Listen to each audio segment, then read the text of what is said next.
एक, जीवन को परिभाषित करना उस तरह है जैसे अंधे लोग हाथी की पहचान करते हैं। इस उद्धरण के माध्यम से सुधा मूर्ति जी बता रही हैं कि जीवन की समझ करना बहुत कठिन हो सकता है, विशेष रूप से जब हम केवल बाहरी चीजों के साथ ही अपनी जिंदगी को मापते हैं। दो, जीवन को परिभाषित करने का हर किसी का अपना तरीका होता है, क्योंकि यह उनके अनुभवों के संबंध में है।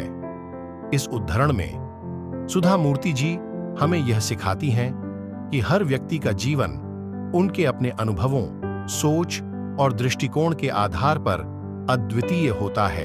तीन, एक परिवार में बहनें हो सकती हैं, लेकिन दोनों बहनों का जीवन एक जैसा नहीं होगा। इस उद्धरण से हमें यह समझाया जाता है कि चाहे दो लोग समान परिवार में पैदा हों, उनके जीवन में हर किसी का अपना मार्ग और अनुभव होता है और यह उन्हें विशेष बनाता है। चार, पति और पत्नी दोनों के लिए जीवन समान नहीं होगा।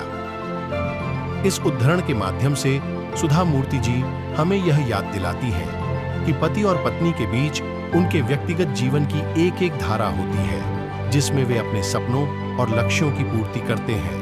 पांच, हर किसी का जीवन एक यात्रा है और यह एक मैराथन है जिसे व्यक्ति को दौड़ना है। इस उद्धरण से सुधा मूर्ति जी हमें यह बताती हैं कि जीवन एक यात्रा है जिसमें हमें अग्रसर करना होता है और यह एक मैराथन की तरह है जिसमें हमें दृढ़ संवादनशीलता और संघर्ष की आवश्यकता होती है। 6, जिस तरह से आप इसे देखते हैं वह जीवन है। इस उद्धरण से सुधा मूर्ति जी हमें यह सिखाती हैं कि जीवन का मात्रिक हमारी दृष्टिकोण पर निर्भर करता है।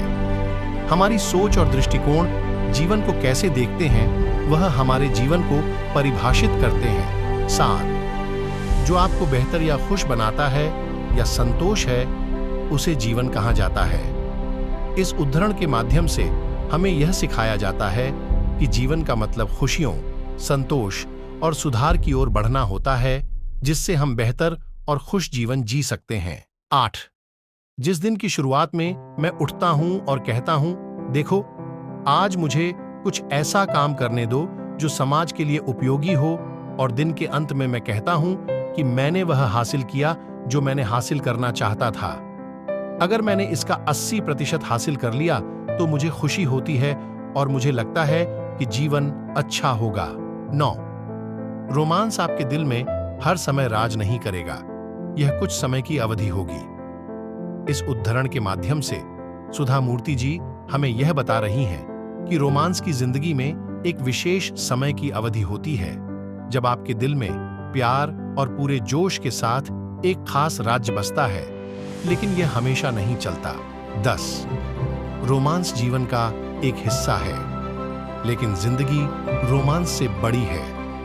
इस उद्धरण से हमें यह सिखाया जाता है कि रोमांस जीवन का एक महत्वपूर्ण हिस्सा हो सकता है, लेकिन यह जिंदगी के साथ साथ कई अन्य महत्वपूर्ण पहलुओं का भी हिस्सा है।